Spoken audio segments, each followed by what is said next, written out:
মালিকের মেধা। দেশকে নতুন করে গড়ে তুলতে হলে এই ঐক্য, পারস্পরিক শ্রদ্ধা ও আস্থার পরিবেশ সৃষ্টি করতে হবে। সেই লক্ষ্যে বর্তমান অন্তর্বর্তী সরকার ইতিমধ্যে শ্রমিকদের কল্যাণ ও নিরাপত্তা নিশ্চিত করতে বাংলাদেশ শ্রম আইন 2006 সংশোধন সহ বিভিন্ন পদক্ষেপ গ্রহণ করেছে। শ্রম খাতে নেওয়া অন্তর্বর্তী সরকারের বিভিন্ন পদক্ষেপ তুলে ধরে প্রধান উপদেষ্টা বলেন, শ্রমিকদের অবস্থা আগের মতোই থাকলে নতুন বাংলাদেশ গড়া সম্ভব নয়। এই নতুন বাংলাদেশ হবে না যদি শ্রমিকদের অবস্থা পুরনো বাংলাদেশের মধ্যে থেকে যায়।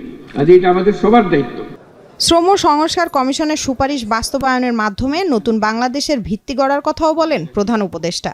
আমাদের দায়িত্ব হলো আশু করণীয়গুলো দিয়ে যাত্রা শুরু করা, এগুলো করণীয়গুলো সমাপ্ত করার পরে কঠিনগুলো আস্তে আস্তে আমরা রওনা হব।